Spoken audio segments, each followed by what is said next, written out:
Vamos a hacer otro ejercicio. En este caso el enunciado dice: del siguiente circuito eléctrico determinar el valor del voltaje en la bobina y la corriente del circuito para tiempos mayores que 0.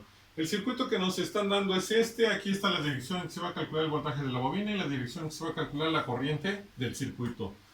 Lo primero que tenemos que hacer es observar si tiene o no interruptores, y como se puede ver, no hay interruptores en el circuito, por lo tanto consideramos que ya está en el estado estable y que tiempos menores que 0, si se tuviera que calcular, no va a haber condiciones iniciales porque no hacemos ningún cambio en el tiempo. Entonces hay que transformar el circuito al dominio de Laplace. Lo transformamos al dominio de Laplace. Recuerden que la impedancia de una bobina siempre es L por S, ¿sí? La impedancia de la bobina siempre va a ser igual a L por S, ¿sí? No ponemos o no escribimos cómo se calcularía el valor de la fuente dependiente de una bobina, porque al no existir condiciones iniciales no vamos a tener que realizar ese cálculo. Entonces la impedancia de la bobina, que es L por S, sería el valor de la bobina por S, que en este caso son 300 milihenries, nos quedaría 0.3 por S. 200 milihenries sería igual a 0.2 por S. 100 milihenries sería igual a 0.1 por S. Transformamos a la fuente, que es 20 por E a la menos 4t. Transformada inversa sería 20 sobre S más 4 para la fuente de voltaje. La fuente de corriente es una constante, pues es 10 sobre S. Las resistencias conservan su valor.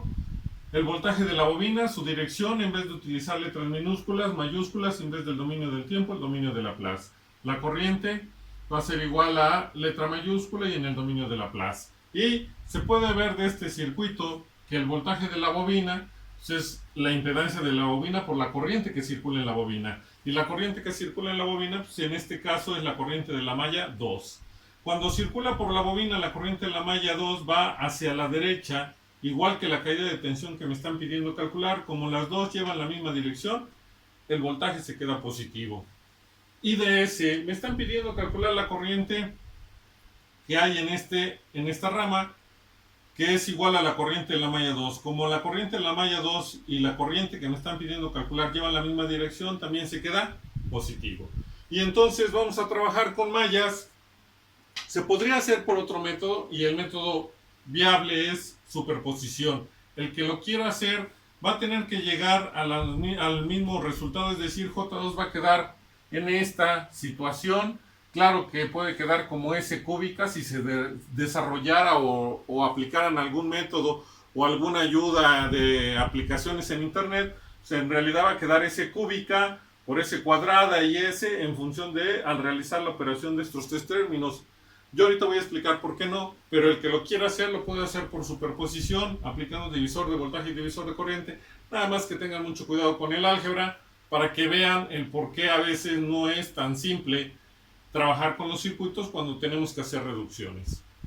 Bueno, retomando, entonces tendríamos que escribir las ecuaciones de malla, y para ello tendríamos que calcular primero las impedancias propias y mutuas de malla. Recuerden que como aquí no hay acoplamiento, es muy fácil aplicar el método de malla, ya que para calcular la propia de cualquier malla cuando no hay acoplamientos, únicamente tenemos que hacer la suma de los elementos pasivos que forman la malla. Y en este caso, para Z11, para la propia de la malla 1 va a ser 0.3S más 30. La mutua entre dos mallas, recuerden que tenemos que ubicar a los elementos pasivos que estén entre las mallas y los vamos a recorrer por las corrientes que estamos haciendo referencia. Como son dos mallas, aquí tenemos que calcular la impedancia mutua entre la malla 1 y la malla 2. La corriente de la malla 1 va en mis elementos hacia abajo y la corriente de la malla 2 va en los elementos hacia arriba. Direcciones contrarias, el valor que obtengamos va a ser negativo. Y tenemos una resistencia de 12 más una resistencia de 8 nos va a dar 20. Y ese valor va a ser menos 20 por la corriente de la malla 2. Hay que igualar, recuerden, a fuentes de voltaje. Primero ubicamos si en el circuito que estamos trabajando hay fuentes. En este caso tenemos dos fuentes para la malla 1, y una es de voltaje y otra es de corriente. Entonces, la fuente de voltaje la escribimos tal cual, que sería 20 sobre S. Y como necesitamos el voltaje de la fuente de corriente, eso es lo que vamos a escribir, menos el voltaje de la fuente de corriente. ¿Por qué negativa? Recuerden que si primero determinamos el sentido convencional de mi corriente de más a menos para la malla 1 con la fuente de voltaje, para la malla 2 con la fuente de corriente. Y En el recorrido, todas las fuentes que vayan de más a menos en el recorrido de la corriente de la malla se quedan positivas del lado derecho de mi expresión de la ecuación de malla, y todas las fuentes que vayan de menos a más en el recorrido de la corriente de malla se quedan negativos del lado derecho de la expresión de la ecuación de la malla. Entonces tenemos la ecuación 1 y ya les mencioné que siempre que tengan fuentes de corriente cuando estén aplicando mallas y aparezca esta situación, empiecen a enumerar. Entonces tenemos la ecuación 1, Z1221, perdón, que es igual a 12, sería menos 20 por la corriente de la malla 1, más la impedancia propia de la malla 2, que como no hay acoplamientos, únicamente sumamos a los elementos pasivos que forman la malla 2, que nos daría entonces punto 2 más punto 1, pues punto 3S, 12 más 8 más 4 nos daría 24, y entonces sería punto 3S más 24 por la corriente de la malla 2.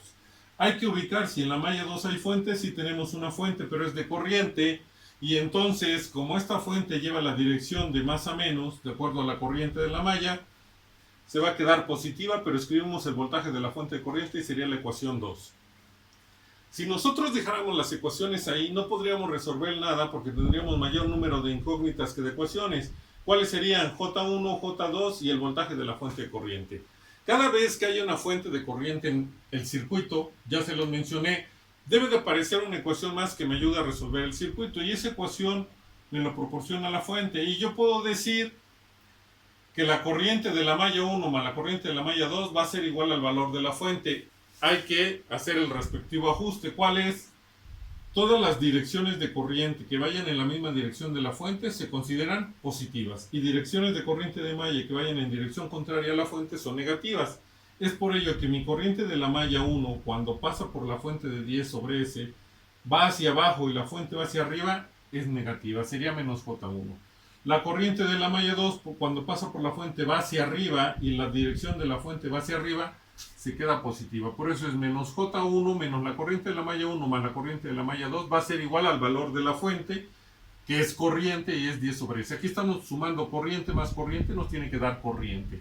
Por eso es 10 sobre S y sería mi ecuación 3. Se puede hacer de muchas formas. Se puede trabajar con sustitución, determinantes, como quieran, el resultado va a ser el mismo. En este caso yo voy a hacer sustituciones, pero mi primer inconveniente es eliminar esta variable. ¿Y qué hago para eliminarla? Simplemente sumo la ecuación 1 con la ecuación 2. Y al sumarla voy a hacer que este elemento que es negativo más este elemento que es positivo se eliminen, y entonces yo puedo seguir trabajando. Ya no tendrían tres variables sino dos. Entonces al hacer esa suma tengo que estos dos términos, esto más esto, están multiplicados por J1, sería punto 3S, 30 menos 20 nos queda más 10, todo por la corriente de la malla 1. Ahora estos términos y este término están multiplicando por J2, me quedaría punto 3S, 24 menos 20 me queda 4 por la corriente de la malla 2. Este término se elimina con este y únicamente me queda 20 más S sobre 4 al momento de sumar las ecuaciones 1 y 2. Pero como todavía tengo dos variables y tengo una sola ecuación, ahora voy a utilizar la ecuación 3, y de la ecuación 3 voy a despejar a J1. ¿Por qué a J1? Porque yo requiero nada más la corriente de la malla 2.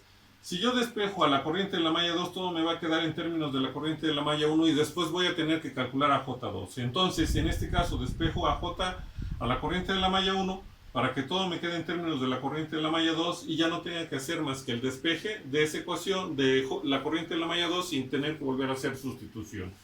Y de la ecuación 1, este término pasaría primero del otro lado con signo positivo, y este que está aquí lo paso del otro lado con signo negativo, ajusto direcciones y me queda que J1 va a ser igual a la corriente de la malla 1 menos 10 sobre S, y esa es mi ecuación 5.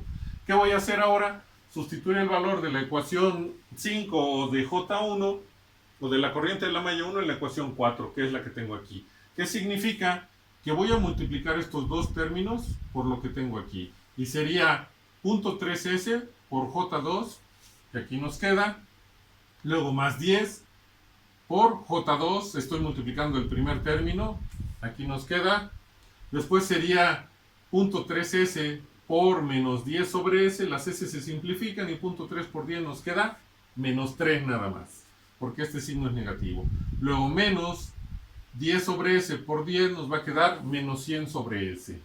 más, separo la ecuación, punto 3s por j2, que es este término, más 4 por j2, y va a ser igual a 20 sobre s más 4. Aquí por cuestión de espacio tuve que escribirlo así. Ustedes cuando lo pasen en su libreta, procuren que quede en una sola línea para que no tengan problemas en ubicar los datos.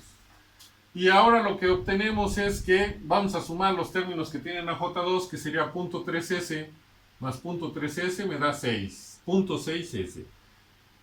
10 por j2 más 4 por j2 más 14. Factorizamos a j2 y entonces tenemos que es punto 6s más 14 por j2. Este término ya estaba del otro lado de mi expresión y estos dos que son términos constantes los paso del lado derecho de mi expresión. Está negativo, pasa positivo. Está negativo y pasa positivo. Empiezo a trabajar álgebra, a hacer procesos matemáticos, que me los estoy ahorrando aquí por espacios. Ustedes los pueden hacer y si me equivocara, por favor me corrigen vía mensaje para que yo sepa. Creo que no, pero pude haberme equivocado por las prisas, el tiempo, la hora en que lo hice, que ya tenía yo alguna situación. Entonces, si lo verifican mejor, si no, pues me van a tener que creer. Y en este caso, tenemos haciendo operaciones que nos queda 3s cuadrada más 132s más 400. Al reducir estas fracciones, sumarlas, entre s por s más 4. Lo que les había yo mencionado, cada vez que tengamos raíces, no las mezclemos porque nos quedaría s cuadrada más 4s. Y después hay que factorizar de nuevo ese polinomio. Para no tenerlo que factorizar, yo estoy dejando las raíces tal y como están, porque esta s ya tiene 1 y esta s ya tiene como coeficiente 1 y no me va a alterar el resultado. Y entonces después despejamos a j2, término que está multiplicando pasa dividiendo. De nuevo aplico mi álgebra y me va a quedar 3s cuadrada más 132s más 400 en el numerador. Y el denominador me va a quedar s que multiplica s más 4 por 0.6s más 14.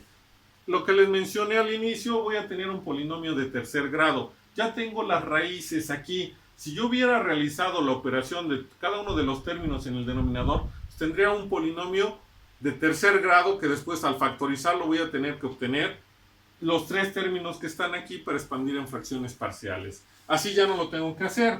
El detalle está en esta raíz que tiene la s un coeficiente 0.6. ¿Qué hago? Nada más para la raíz factorizo el 0.6 y me va a quedar s más 33.333. Pero habría un 0.6 en el denominador y entonces para quitarlo voy a dividir cada término del numerador entre 0.6 que factoricé. Y me queda 5 por s cuadrada en el numerador más 220s más 666.667 en el numerador. Y el denominador ya me queda como s que multiplica a s más 4 y que multiplica a s más 23.333. Ya tengo las raíces o mi polinomio que era de tercer grado factorizado para poder trabajar y expandir en fracciones parciales. Mencioné que si la función racional no era propia. ¿Y qué significa que sea propia? Que el polinomio del numerador siempre debe de ser de menor grado que el denominador. El grado mayor del polinomio del numerador es de segundo orden y el polinomio del denominador es de tercer orden porque es s por s cuadrada y por s cúbica. Como el grado del polinomio del denominador es mayor al denominador, puedo expandir en fracciones parciales y encontrar mi resultado.